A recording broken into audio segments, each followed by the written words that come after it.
Arthur Shopper on this fourth day of August, 2021. Hello, everybody watching live right now. I just had a sandwich and probably shouldn't have eaten right before I went on the air.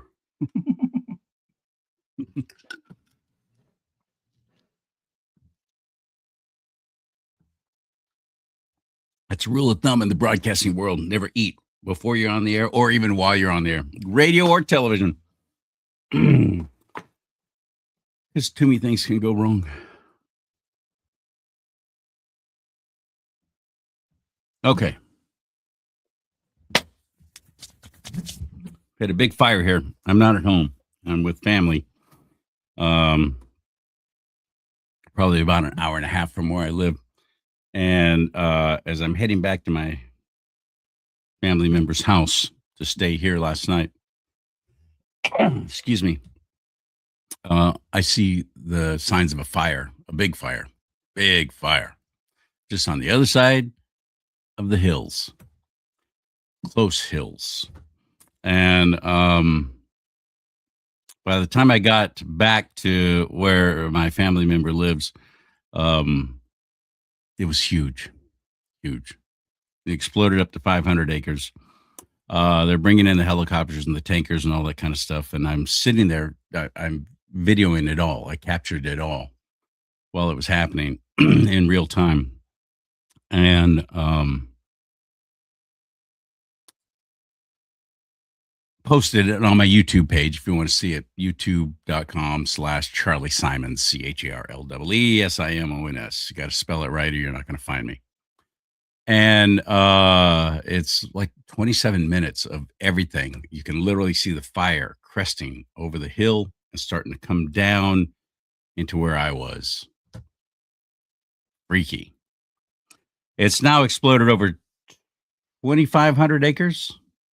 But it has shifted. It's moved south. It's moving south. And I have friends in a town that it's heading right for. And they sent me a text saying, yeah, the air is like rumbling with air tankers. And it's a bad situation. In Calaveras County is where it is, Calaveras County. If you know Northern California, that's one of the main areas of the gold rush, 1849. Sutter Creek, outside of Jackson. And there's here in Calaveras County, where I still am, there is San Andreas, Angels Camp, Murphy's, big place, Columbia, beautiful, old, well-preserved gold rush town. This become a state park, thank God.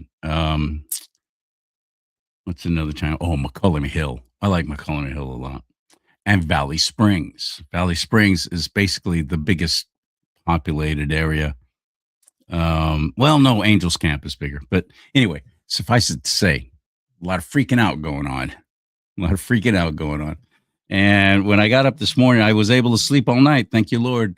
When I got up, I was fully expecting evacuation orders, though. They had already put in evacuation orders for several zones, but not the one where I was. But I was expecting it. And when I woke up this morning, I went out thinking the sky was just going to be filled with smoke. No, clear, blue skies. What the heck happened? The wind shifted. It's sending everything south, unfortunately. For my friends in Copperopolis, I pray for you, Father. Please keep them safe, and those who are fighting these fires, keep them safe and let them be effective, Father, against this. In your name, Christ Jesus, amen and amen. There's a proliferation of fires all over California right now, and I've seen video. I actually showed it on the show with on the Charlie and Mike show, which will be tonight, 5:00 Pacific time. But last week, I showed video of an actual piece of crap starting spot fires. He had some kind of flame thing, and somebody videoed it from far away, but they caught, and you see this guy running through foothills. They love the foothills, especially this time of year, because it's now brown, all the grass has died off, and it's just still there, but it's very easy. It's just tinder waiting to go up. So any brush and so on. And we've had excessive heat here in California and the rest of the country. So um, this is when they strike. Who's they? Are they being paid? Probably. A lot of them are just ideologues. A lot of them are just pieces of human walking, talking cat crap who are starting these fires because they love the drama. They love to see things burn. They love the chaos. But the state of California, not the whole state, not those of us who live here. I do blame the ones who don't get involved and don't vote, though. Yeah, I put that on you. You're not voting. Well, my vote doesn't count. Sit down. Go to register-to-vote.ca.gov. Please get registered and vote this coming November in the midterm election. We've never needed you more than we do right now. Register-to-vote.ca.gov. And please stop saying your vote doesn't count. Because that's a self-fulfilling prophecy when you say that. You're right. It doesn't, because you're not. And you leave the rest of us to just twist in the wind who are out there saying, please get involved. Please do something. We're dying on the vine. And these pigs are going around starting these fires. I'm not saying it's called the can fire, CANN, the one I just described to you what happened last night. And I was there. Excuse me. I'm not saying the can fire was started by an arson, but I suspect it was because they're all happening all of a sudden all over California. Not an accident. There's not been any strikes, lightning strikes. There's been no storms coming through, creating this. These are being started. I'm quite convinced of that. By the way, the state of California makes massive amounts of federal money when we get our acreage burned up. I lost the town that I lived in for many years, Grizzly Flats up in El Dorado County, right at the edge of El Dorado National Forest. Grizzly Flats, town of about 2,000 people, most of them retired.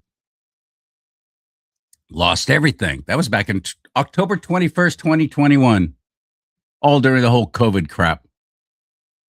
And the way it started and the direct energy weapons and so on and so forth and video and conspiracy theory stuff, it was very nefarious. It was very dirty.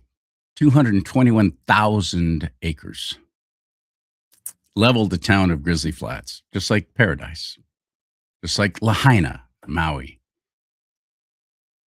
These are being started on purpose. And the state makes money from it. A lot. There's been firefighters who have been busted because they wanted to get paid overtime and extra for fighting fires. They've been busted starting fires. That's real. So that's happening right now in California. They're exploding everywhere.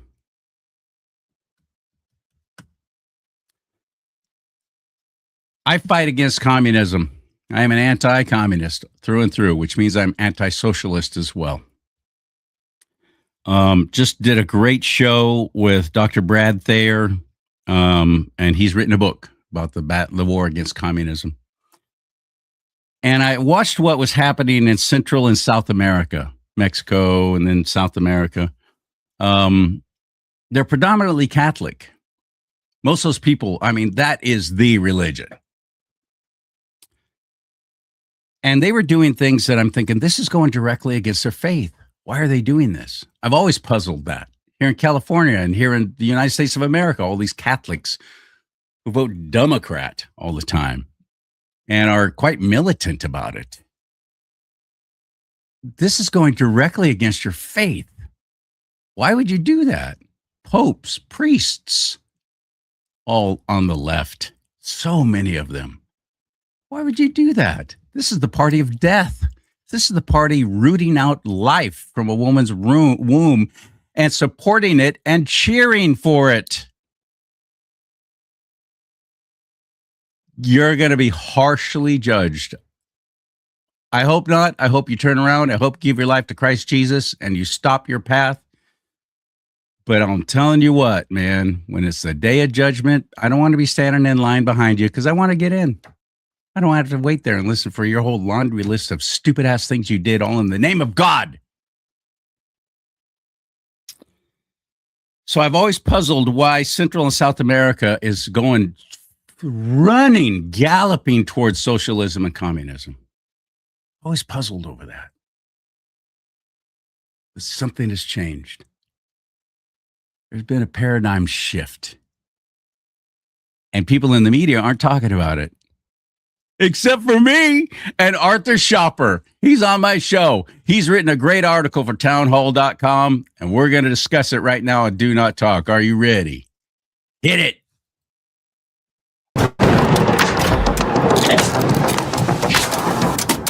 All right.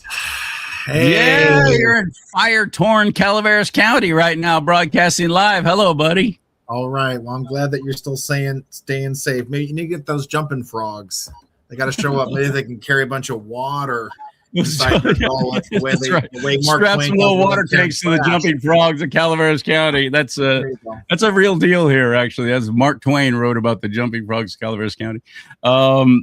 Anyway, I loved your article. It was encouraging, greatly encouraging, because the media is not talking about it. I didn't know a lot of what you wrote. Where'd you find it? Where'd you find all this research? Where'd you find all this? Oh wow, so you always start with Argentine President Javier Milei.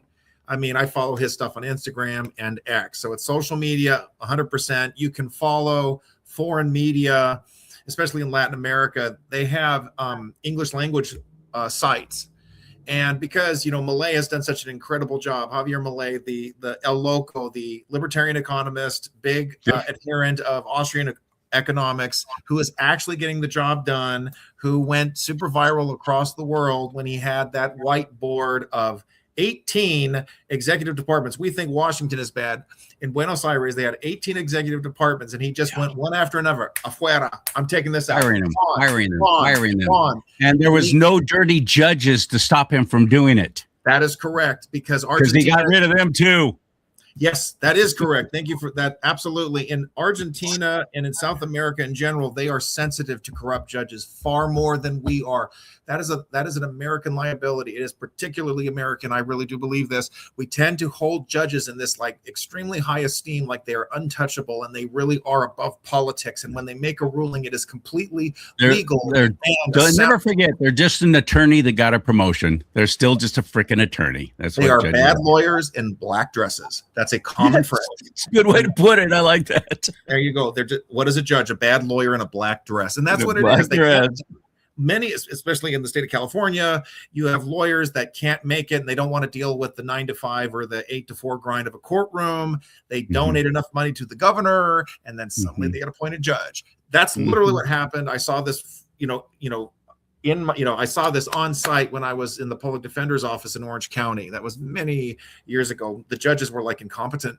They couldn't even read. They were that stupid, but they had a robe and a gavel, so they thought they were God on earth. And they don't know the law, but they'll look up a case that's similar from the past, and they'll go, well, this is precedent, so this is how I'm going to rule. I'm not going to put any thought into it. I'm just going to do what that other judge did. Yep. But in contrast, in South America, I mean, I go back a step to Nayib Bukele. He talks about this at length. They got rid of the corrupt judges. They took them out because they would routinely side with the criminals every time that Bukele and company wanted to get the gangbangers and the cartels running the streets of El Salvador off the streets. They would have judicial activists try to stop them. He says, fine, we're getting rid of you. That has to be our attitude, across the, across North America, but in South America, starting with Javier Milei, going right back to it. I'm sorry I didn't answer your question. Where am I learning about all this? Instagram. I follow Javier Milei, President Milei. He has been reaching out. He's been networking with other center right, right of center, major or hard right, populist right, whatever you want to call it, candidates, and he has helped unleash a political blue wave. Now for them, it's conservative is blue. For us, red is, conservative is red, but across Latin America, it's blue. So Bukele's party, it used to be that here too. That is true. Starting in 2000, it was the Democrats that did everything they could using the media to switch that because they didn't want to be associated with red China, red Russia, red communism representing. So they literally switched it. It used to be the same here though, wasn't it? That's it. I remember getting emails from the RNC, Congressman Dana Rohrabacher, I think with Sean Steele, National Committee man for California. They introduced a resolution to restore the Republican Party as the blue party. They wanted to restore the color. That was in 2012. But it went Then nowhere. I'd have to get a new mug. Then I would Yeah. have to get a new mug. I don't want to see a blue. I'm happy with the red. It's done. Let's stick with it. Thank you for buying one of my mugs, by the There way. you go, You everybody. actually bought that at my website. Thank you, sir. I did. I bought it. Nobody held a gun to my You head. did. I didn't give it to him. I didn't send it to him. Everybody should know this, so you help him out. So this is what I've been following, and Malay's incredible reforms are just awe-inspiring. I mean, thinking outside the box, wiping out entire departments. He has fired massive numbers of federal bureaucrats. But what also made him stand out was, while you had, going back, this is my article, 20 years ago, this is like 2004, 2006, Latin America was overwhelmed by a pink tide. So communistic governments were swept into power. From Venezuela, 1999, that's when Hugo Chavez was elected, and he brought his communism with him. You saw this with the Kirchner regime, and slightly before that, you had red governments, communistic governments sweeping all over Latin America. We are seeing that tide turn, and this is so engaging. It is so inspiring. In fact, the article I wrote the day before Election Day 2024, I had my slight misgivings. I said, okay, Trump is going to win again. I am slightly confident, but I don't want the specter of communism becoming more concrete every day. I don't want managed decline for this country. I want radical restoration, like what we say. And I mentioned Javier Milei and I mentioned Nayib Bukele. These men took charge, overcoming the most unbelievable political obstacles. They did something we might have to start thinking about. They started their own political parties. Bukele started his own political party. He had to, because the establishment, both sides of the aisle, was so corrupt. Started his own. He was the mayor of San Salvador, and he then stepped in. He took over. He ran on that aggressive law enforcement, public safety platform, and he has delivered. I was so inspired by this. He gave a recent speech and he said, we're really not. I mean, I couldn't believe he was deprecating the successes. He says, we're not really a law and order society yet. We're not quite there yet. See, there was actually some humility to what he said. Okay, the gangbangers are all in jail. There's no more shooting in the street. The homicide rate has plummeted to near zero. But and it was one of the worst in the world. Worst in the world. And now it went from worst to first. Absolutely. I mean, Americans are moving to El Salvador. Embarrassing. They were, especially under the Biden regime, they were moving to El Salvador. They were settling in El Salvador. And of course, even under Biden's regime, you had immigrants here legally moving back to El Salvador. It was safer there. It was better to live in Latin America than it was to be in the United States. I mean, this is obscene. You had Tren de Arugua running entire apartment complexes in Colorado, and you had the mainstream media like, well, it's only a few apartment complexes. And J.D. Vance would say, Martha, do you not hear yourself? You think this is acceptable? And that was the whole point. And it goes back to the first thing you said, which is corporate media is not talking about this massive right-wing restoration that we see in Latin America. So Bukele's the starting point. That was under Trump, Trump won 1.0, his first administration. 1.0, there you go. There you go, 1.0. And I do think Trump deserves credit, because Trump started with, you can't come here. Sorry, you need to make your country great again. The answer is not to run to America. Boom, wall, no. And that took that off the table for Latin American residents. Okay, if I can't go there and I can't go to Europe, then I guess I better just make the most of it where I am. And that's what people had even been saying during the first Trump administration. They confronted some of these migrants who were all rushing the border. Why don't you go make your country great again? Well, finally, they started doing it. They just needed a better choice. Bukele was the first one, and I haven't had a chance to explore this enough. I hope to do in the future. The spiritual revival. You mentioned the Catholic background, right? Evangelical Christian faith, real biblical Christianity is flourishing in Latin America. Nobody is talking about that. Bukele, I don't know. He's not exactly a religious person, but he acknowledges that he calls upon God's authority, not his own. He relies on biblical truth, not his own. In his interviews with Tucker Carlson before Tucker went woke, he acknowledged it. We literally prayed against the demonic forces of MS-13. MS-13 is a satanic cult. That is a fact. That is not hyperbole. They sacrifice to Satan. They sacrifice people. They bloodlet to Satan. This is So does not Tren de Agua. and Tren de Aragua. They are satanic cults, just like Islam. So, and that's why you see the connection between cartels and Islam. That's another story altogether. So Bukele was the starting point. This was a response to spiritual revival. I know this for a fact. Even at the church I go to, they have missions to El Salvador. This is what really turns things around. The same is true in Argentina. I read this excellent book. It was published in 2022. I can't remember the title now, but this was a Christian author talking about if you want to shape things politically in your communities, you've got to bring the gospel back. And she documented the massive spiritual Christian revivals in Argentina. No, she just mentioned it without thinking about it. This is in 2022. And then you look at 2023 and you had Javier Milei getting elected. This is a radical departure with what Argentines had been dealing with. Absolutely. They had embraced socialism. They acquiesced to it. They acquiesced to hyperinflation, massive government intervention. They just thought this is business as usual. There's nothing that can be done. And Milei was an economist who would talk about free enterprise, Austrian economics, reduction of the state, enhancement of liberty. Viva la libertad, carajo! That was his phrase over and over. Long live liberty, damn it! And he would curse at people and swear he was unswerving in his outrage. He understood you have to go after these leftists. They're not just wrong, they're evil. And he was not afraid to say that. You guys are. So they're not just misguided. No. It's nothing's by accident. And by us taking out Maduro in Venezuela, that was extraordinary. And if they can end this this domination of these crooked voting machines, Dominion, whatever it's called, whatever the name is, then we have a chance. We have a chance not only in South and Central America, but here in the United States of America. How about Mexico? Mexico's still flailing on the left, though, aren't they? Mexico is still a lost cause. It's gone from, like if Bernie Sanders were a woman, that's what Sheinbaum is. She is a total leftist. She wants universal health care. She's handing out everything to the illegals. She was one of her first statements, official statements, was to talk about land acknowledgements and stolen land and demanding reparations from the Spaniards. This woman is diabolical, and there is clear. On the surface, the allegations are becoming more prominent. She's basically a puppet of the cartels. It is really bad in Mexico. I mean, it is basically California. She's demanding reparations from Spain? Yes, she did. Oh, the arrogance of this woman. And what?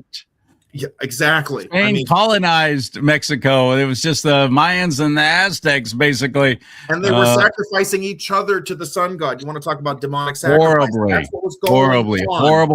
Horrible people. Nobody wants to have this discussion, but thank God the Spaniards showed up. There wouldn't have been anything.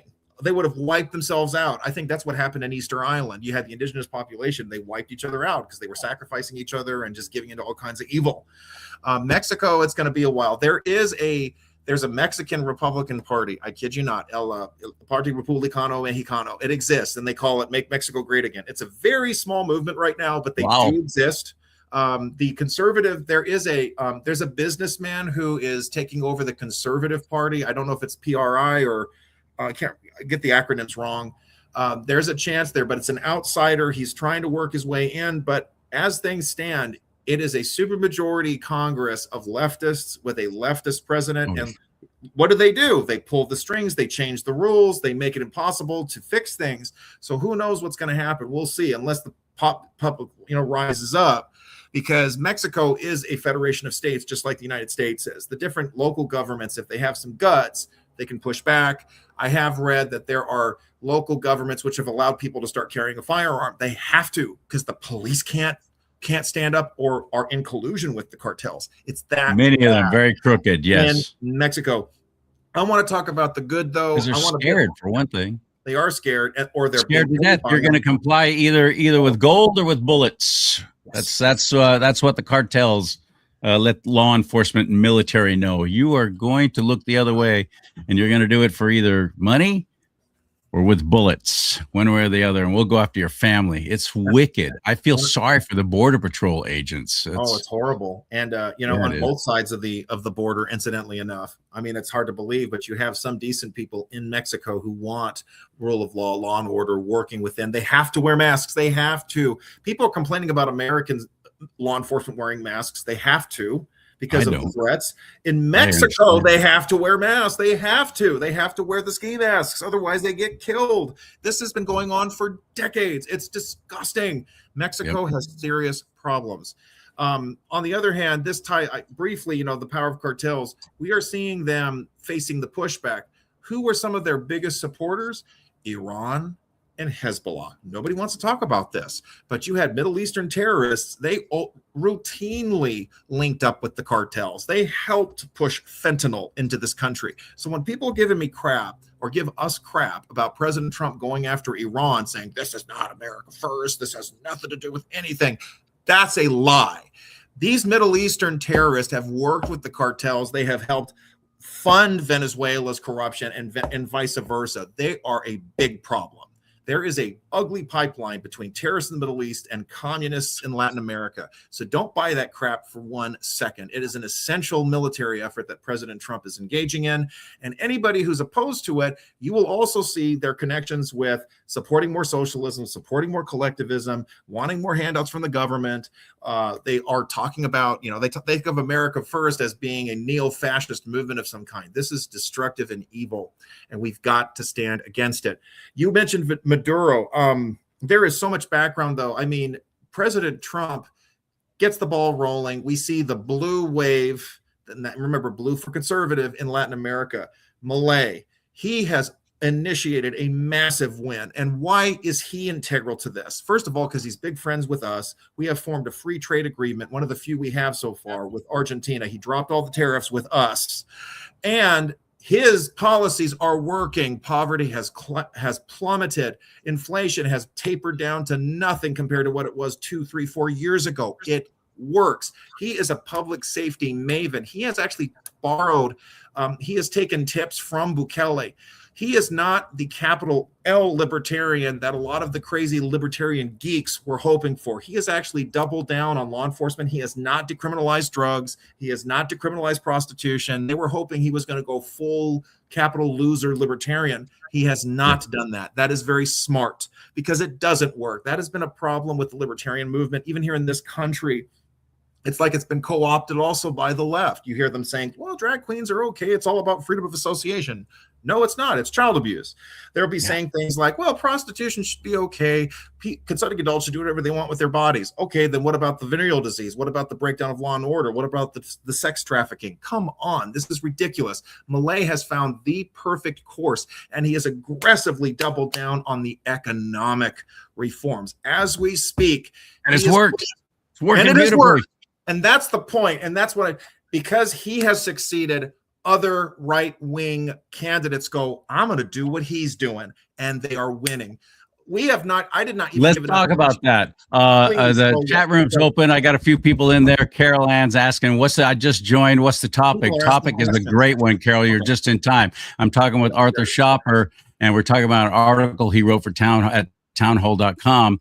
And it's about the American Thinker. What's that? Oh, American Thinker. My apologies.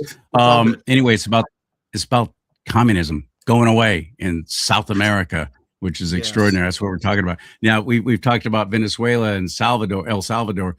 Name some of the other countries that were a surprise to me that have really flipped. This is like a miracle of miracles. This was last year. It was Bolivia. Bolivia has been run by a creepy pedophile communist. It was Evo Morales. I mean, Bolivia was like, forget it. It's over. The cocaine cartels, they run this country. The communists run everything.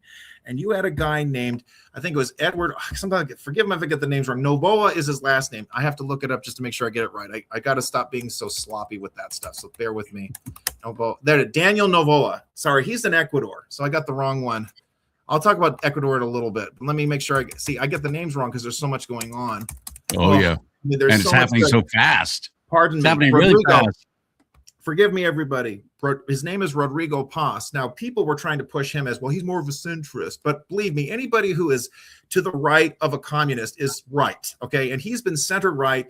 He has put forward a clear public safety agenda. He is not afraid to use the military to go after these cartels. He was elected explicitly on a public safety agenda like Bukele, and in a way like Milei, and he's also pushing economic reforms. This was unthinkable that you would have a right-leaning candidate winning in Bolivia, but he did it, and he is pushing through. Economic issues are still a struggle, but he is winning.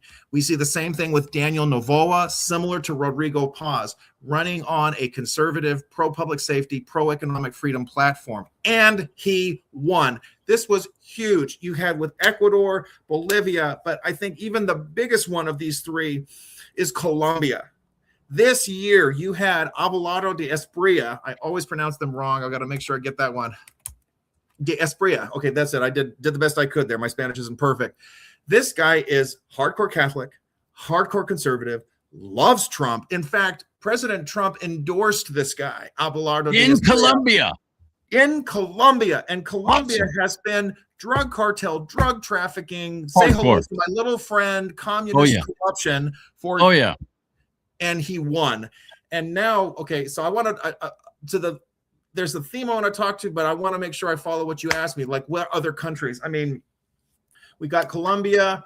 Oh my gosh, Peru. Peru has had 9 presidents in the last 10 years. It is a basket case of dysfunction. Communistic left-wing governments had been pushing through. They would always win by the slimmest of margins. They have voting problems. They have similar issues to what we have in California. The tally doesn't get done in a swift or an efficient manner, and it goes back and forth. Who's winning? Who's losing? And then so this year, this was a triumph for the right. It was Keiko Fujimori. Keiko Fujimori, you've got a lady of Japanese descent who just got elected president in Peru. And this is special, too, because her father was Alberto Fujimori. Again, he was born there, but his parents were from Japan. He had the dual citizenship. It still boggles some people's minds. There are a lot of Japanese in Peru. You have a lot of Asians who came to Latin America if they couldn't get into the United States, and they were able to thrive, set up businesses and farms, and even become influential politically. Keiko is to the right. She wants to bring major law and order reforms, wants to bring economic reforms, and who has been in the midst of meeting with many of these new leaders? It's Javier Milei. He has been there supporting them, campaigning with them, propping them up to help them win. That guy's amazing. Absolutely amazing. It's amazing. And there's more. I got to add this guy, Jose Cast, another Catholic. Chile had long dictatorship under Pinochet. Pinochet did have economic reforms. He moved to the right. He had school choice, but he was still a dictator. He was finally ousted in a plebiscite in 1986. Okay, he had no choice. People were protesting in the streets. They did it peacefully. It was an amazing shift. People learned how to be free, and they said, you cannot dictate to us anymore. Unfortunately, what happened, I think 4 or 5 years ago, they had another center-right president. His name was Sebastian Pinera, but he was like a rhino. He started moving to the left. He started embracing all the left-wing culture crap. And then you had left-wing forces that were waiting for the right moment to strike. What happened was he had to raise the prices on subway fees like 5 cents. You'd think, okay, prices go up from time to time, but that was like a spark. And what happened is there were protests all over Santiago, Chile, and then you had a left-wing government coming into power, wanting to eviscerate everything conservative, everything that was free market oriented. It was horrific. It looked like they were going to change the Constitution, get rid of everything freedom oriented, Constitution, freedom of choice, freedom of movement, free enterprise, everything. All of that came to a grinding halt last year. This was a huge turnaround. You had Jose Cast started his own, I believe also started his own party. It was him versus a literal communist. And he won in a blowout. And he, like Trump, massive security of the border, cracking down on crime, cracking down on the illegals, cracking down on the cartels. This has been an unprecedented shift in our favor. It's like Donald Trump is getting elected in all these countries. It's just stunning. Donald Trump's getting elected in all these other countries. There's 2 things that are happening, though, that are really surprising to me. Yeah. One, they're really turning against the whole BRICS thing. which they thought for Yes, sure with please. Brazil being on board, Yes. and I don't blame them for wanting to get away from the American dollar, because under the Fed, under which I think pray will go away Yep. eventually, and we'll go back to a precious metals backed currency that actually is worth something. I pray that that's part of the plan. I believe it is. I hope it is. It's not going to happen overnight, but I strongly believe it's going to happen, and it has to. But with BRICS, what was that?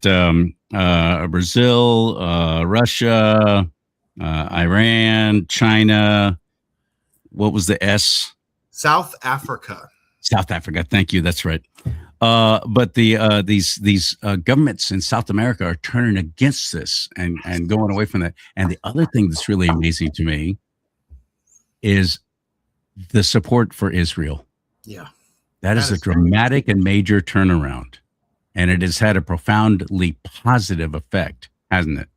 Yes. This is a huge change. I mean, it shows that we're not seeing just an economic revival. We are seeing a spiritual, a cultural, an ideological, a phenomenal, choose your adjective, change, that this is deeper.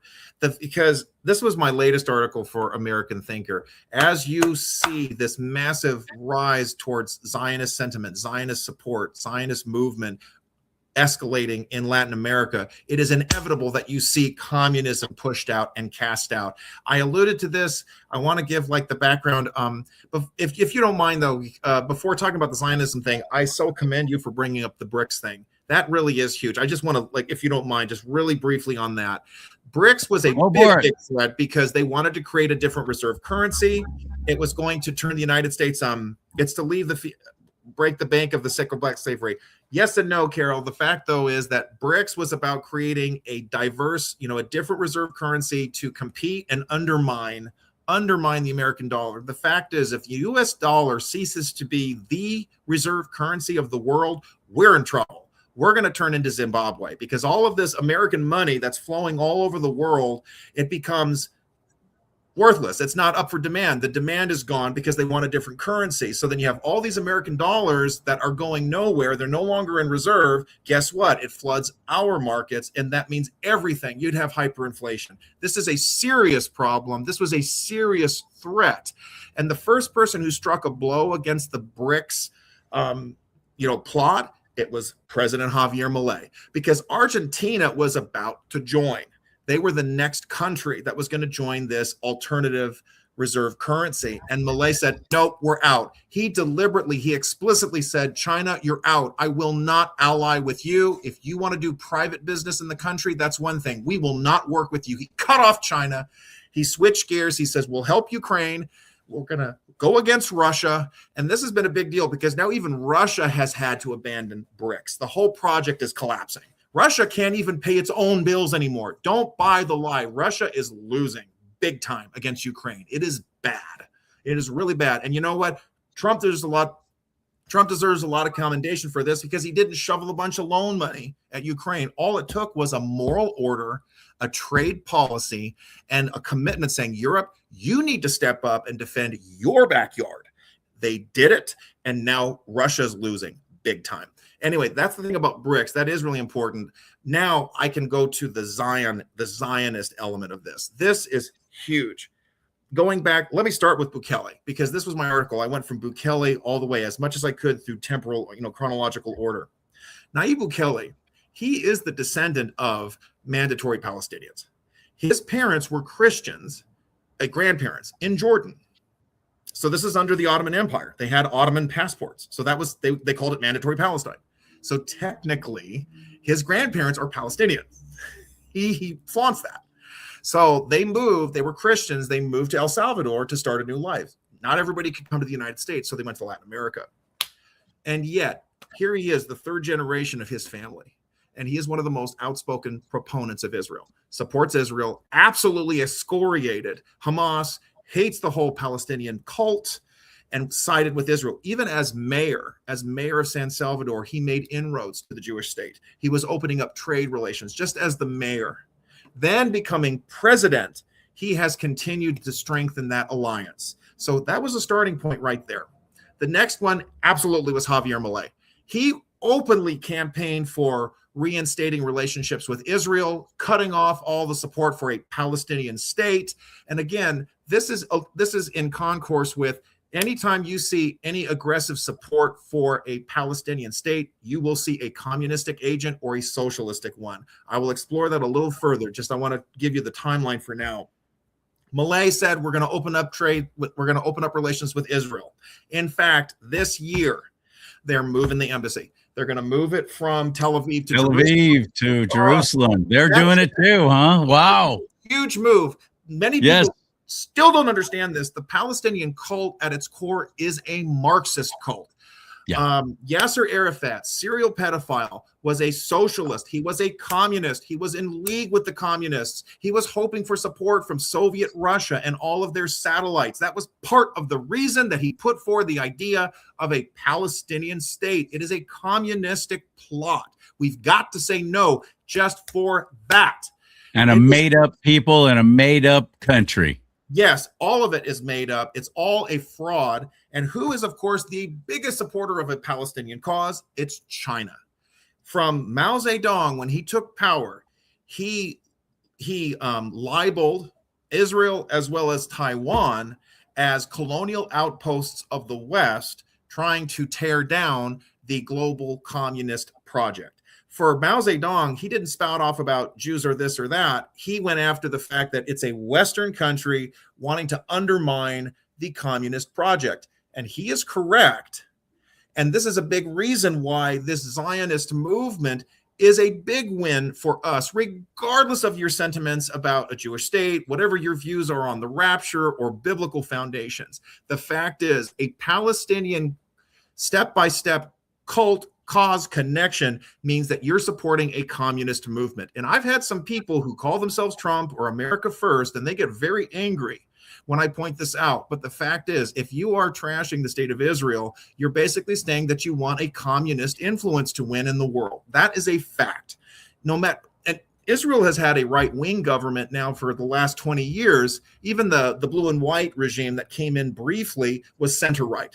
They did not embrace socialism. They rejected communism. They rejected destruction of the family. They wanted more enterprise involvement, investment in their country. And part of the reason is because you've got Russian Jews who were under communism for decades. They moved to Israel and they say, we want nothing to do with communism in this country. That is a fact. You wave that Palestinian flag, you are waving a hammer and a sickle. You wave that Palestinian flag, you are supporting the Chinese Communist Party and their terrorist activities undermining our country. That is a fact. And it is still the case. The Chinese Communist Party, they still stand with the Palestinian cause. They are aggressively on the side of that. And Russia has kept its mouth shut. They try to play both sides. Iran, we know, is obviously in support of a Palestinian cult. They want a terrorist state that destroys Israel. You see the connection. And let me go back a little bit.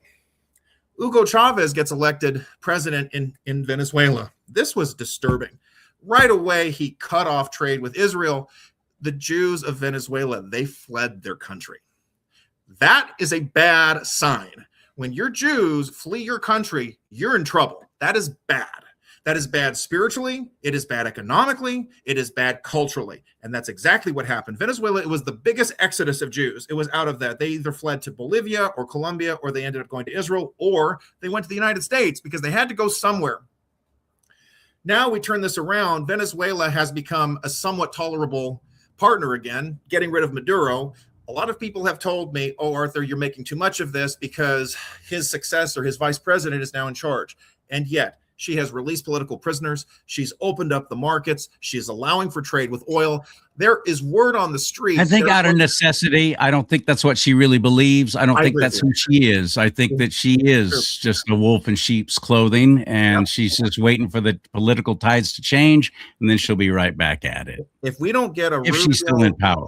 If we don't get a Rubio or a DeSantis, and I don't know about JD Vance at this point, that's another discussion. But if we don't get a good successor to Trump, she will try to do that. She'll try to out Maduro. That is a fact. I do believe that. But she has no choice. She has to play ball because President Trump has showed real leadership in supporting, even if he's not, I'm not saying he's the ultimate brainchild for this right-wing shift but he helped make it possible, and he has helped support it. In fact, President Trump provided a broad credit investment. He bought a huge amount of currency, and I think that's what it was in Argentina. This was last year.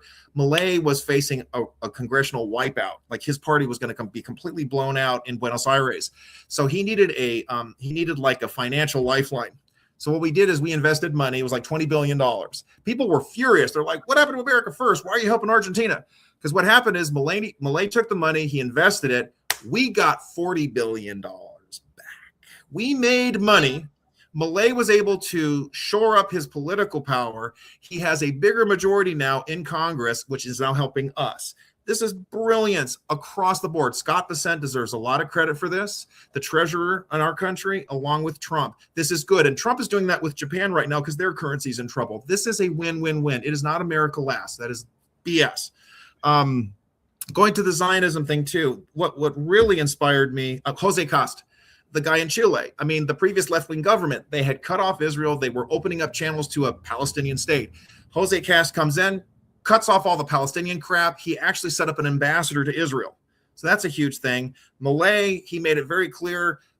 He campaigned supporting Israel, campaigned on a Zionist platform. He's been to Israel. He has made speeches before the Knesset.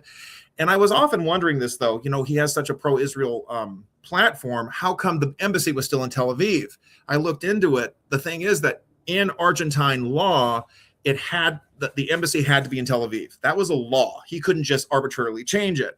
However, how would you establish a law about that? Well, I mean, we had the law for years until the Clinton administration that our embassy was going to be in Tel Aviv. Then it was, you can move it to Jerusalem when it's safe to do so. And of course, every president made excuses until Trump finally said, we're going to do it.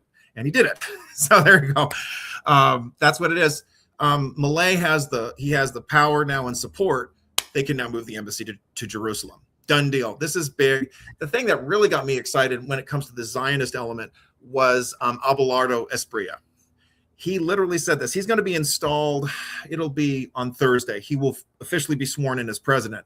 And he said, the first thing I will do is I am moving the Colombian embassy to Jerusalem. He's going to move it. That's the first thing he wants to do. Now, some people are going to say, well, what happened to make Colombia great again? This is ridiculous. This is Israel pending. No, the fact that you have a country saying we want to be allied with this country and not with terrorists, not with communists, is a huge ideological shift. The country is not going to be run by cartels. It's not going to be run by terrorists. It's not going to be run by cocaine. It's not going to be run by Tony Montana saying, say hello to my little friend.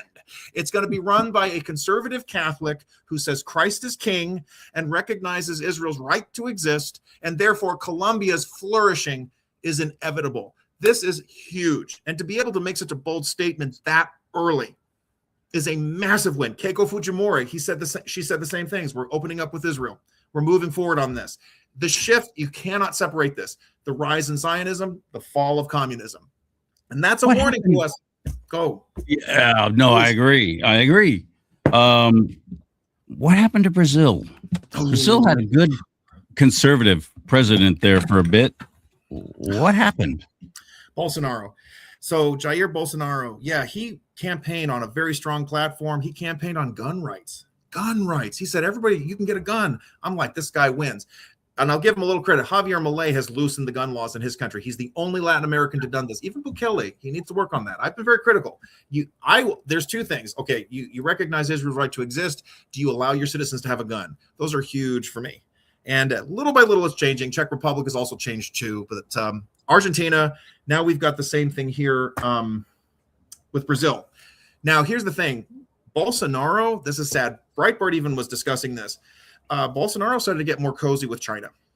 It's unfortunate. He actually started to be okay with the COVID shot. He started to get kind of cozy with China. His party won the majority in the Brazilian Congress, even though he lost the presidency. So it wasn't like there was this big left-wing pushback. Conservatives continued to win at the congressional levels in Brazil. Okay, good to know. I didn't know. Lost. And and the good news is his son is stepping in. And his son, I am certain, has learned the lessons of his, the mistakes his father made, because Daddy Bolsonaro started getting kind of cozy with China, with the Belt and Road Initiative. This was not good. What needed to be is a complete breakaway from all that corruption. I am confident. Milei has already been campaigning for Bolsonaro's, his son. Let me get his name. I think it's Daniel Bolsonaro, but let me check. I think it's not Jair, his son, Flavio. So there it is, Flavio Bolsonaro. Flavio. He was a senator in I am Flavio. Flavio, as opposed to Fabio. He's not selling us butter. He's hopefully going to be selling freedom and a restoration of I hope so too. In his country. I think he's got a really good chance because, like I said, Brazil is important. Brazil is huge. That is They're huge. Yes. If you get Brazil to shift, if it goes to the right with with all these other countries able to keep it to the right, so Bolsonaro, remember, he got elected in 2018. He was on his own. Bukele hadn't even been elected yet. Remember, he got elected in 2019. So Bolsonaro was on his own as the only conservative in the whole Latin American continent. Like the populist conservative, the Trump-aligned conservative. Now there's an environment of support and also pressure. So there's two sides to it. Cast, Fujimori, Novoa, Rodrigo Paz, as well as Bukele. They'll be able to push and say, this is what we want from you. You want to deal with us? You need to abandon this, this, and that. You need to go back to freedom, get rid of all the communism and all this other garbage. And I can't neglect Costa Rica. They elected an excellent, just a stunning lady, Laura Fernandez Delgado. She's a conservative. She is an abortion abolitionist. No baby killing at all. Protect the babies. None of this evil. This is who? This is who now? Her name is Laura Delgado. She's the president of Costa Rica. She was elected this year as well, also supported by President Trump. There's stuff I haven't even had a chance to talk about. I mean, Jamaica. I love Costa Rica so much, and they're surrounded by just a whole ton of stupid. Nicaragua, and there's just so many other warring factions always having the military coup going on and all this kind of crap. Costa Rica has stayed above the fray, and I don't know how. They don't even have a military. They have like something like a 98.9 literacy rate. Huge. The people know how to read. They know how to write. They're very well educated, very intelligent, extremely friendly. I love Costa Rica so much. When I visited there for 10 days with some family, I went, oh my goodness. I think if I was going to live in any other country besides the U.S., this would be it. So it's really encouraging to me that it's going much more conservative. That's awesome news, man. And what's her name again? Her name is Delgado, Lauren Delgado. That's excellent, man. That's it, Laura Delgado. And gun rights are freer. It's easier to own a firearm in Costa Rica. Wow. Now you still have to, you got to still pass the test. So that's kind of a downer, but that's a lot better than like what you have in Mexico. Well, they don't have a constitution. They don't have they don't have a first and a second and a third and any amendments, really, I don't think, that I know of. They need to work Maybe on it. they do. Everybody does. That's something I would like Trump to be more aggressive about, pushing you all should allow your citizens to own guns. Have that discussion, move it that way. That's how you will also stop tyranny. Hello. This isn't just about stopping cartels.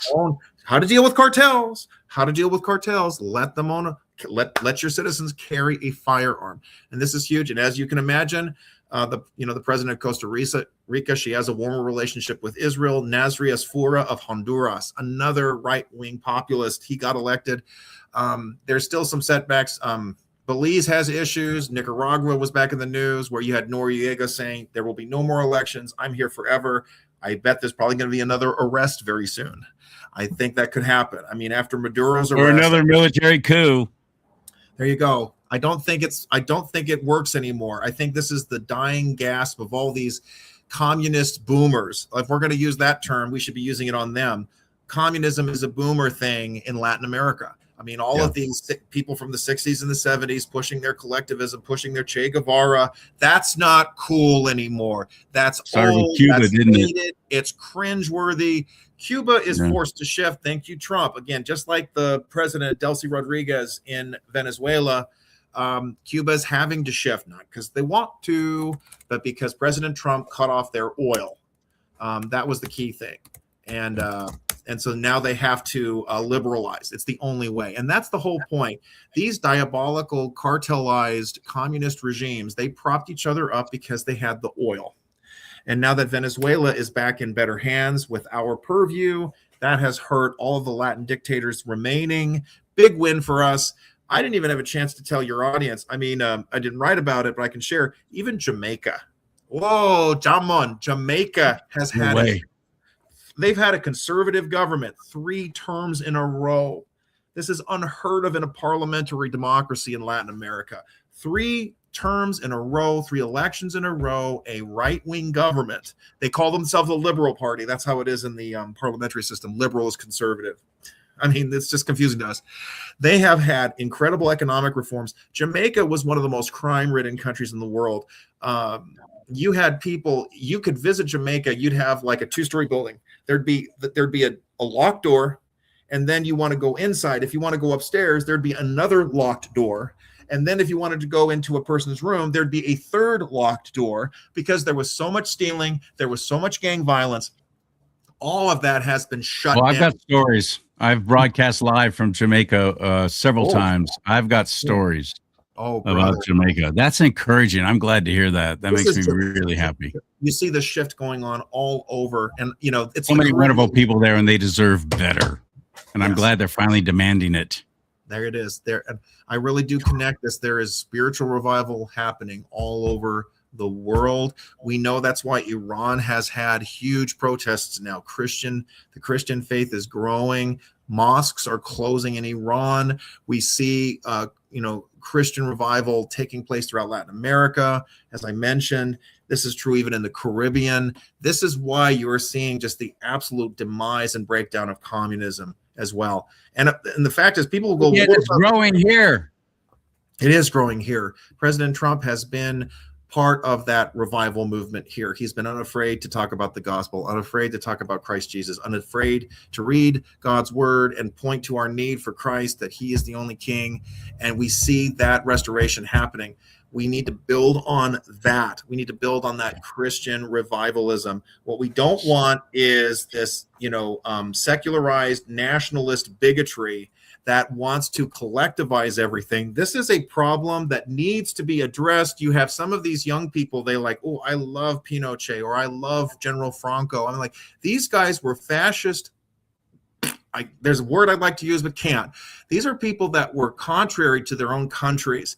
Yes, they stood up to communistic evil, but they brought their own evil. This is not the answer. And you know what? We've got to do a better job of fighting this. Latin America, incidentally enough, is now providing us the template, how to fight back. Isn't that amazing? Who would have thought? Yeah, I mean, it's turned around. I mean, just at my article, it was like a plea for restoration and not just managed decline. We have got to make free enterprise great again. We've got a lot of people talking about, and J.D. Vance is one of them. He wants more government welfare. He wants more tariffs. He wants more unionized power. These are antithetical to what unionized power. Really, does he? I hadn't heard that. Did not support right to work. He's all in for standing with the Teamsters. No offense, but the same Teamsters and the same longshoremen who wanted to shut down entire ports across this country. That is communist. They're freaking communists for the most part. It is communistic, and we have to have the courage to say something. You can have your unions, but you can't violate my property rights. That's where the line has to be drawn. You can have your union, but you don't get to violate my rights. You can have your union, but you can't tell me that I can't work. That's wrong. That is a violation. And you can't force me to pay dues to be part of your club. Yes. This is communistic, and we shouldn't. But you're not going to work in a union shop unless you do. I know, because, again, I have experience with that. Yep. I'm afraid we're, in the interest of time, we're not going to get to talk about the other thing. I wanted to ask you about an article you wrote about the denial of the Holocaust. Oh, geez. Which is just shocking to me that people still will openly deny that, and it's gotten more and more prevalent. So let's save that for next time, my friend. Yes, happy. It's a good topic, something to talk about. Very important thing. You bet. Where do we find you besides Blogspot? A Shopper One, the letter A Shopper SCHAPER, the number 1 .blogspot.com. That's a great place to go to see all of his articles. I suggest you read them. It's eye-opening. He's funny. You're a great writer. I really appreciate you. Where else can we find you? Townhall.com, American Thinker. They've been very good to me. All of my articles detailing the right-wing shift in Latin America, they've given me prominence with that. American Greatness, they've really taken off and given me a great platform. And there's even a website in Southern California called Two Urban Girls. They've given me a platform. They post a lot of my stuff too now. So there's a lot of great places where you can read me. Two Urban Girls. All right. All right. Yeah. Thank you, partner. Talk to you soon, man. That's Arthur Shopper again on the show. Try and get him on at least once a week here because he's always got some very insightful things. And thank you for supporting my show and sharing these shows. Facebook deleted all of my pages last year, and Instagram, which of course is owned by Facebook. So I don't have any way of letting those 40,000 people know I have a new show out. So you can help me so much just by sharing these shows once you watch them. And then when it posts on rumble.com/do not talk, it's easy to share from there onto your social media. And I would really appreciate it if you would. And if you would hit that like button more often, that like button right there helps with the algorithms. And the different platforms that I'm on here will go, hey, Charlie's getting some attention, getting some traction. Maybe we should promote him. So that's how you can help me. Liking, commenting, sharing. And going to my website and buying some stuff like this mug. Let's talk about politics and religion. And if Republicans go back to blue, oh, shoot, I'm going to have to start all over again. May God bless you and keep you. May God bless America. But most importantly, America bless God.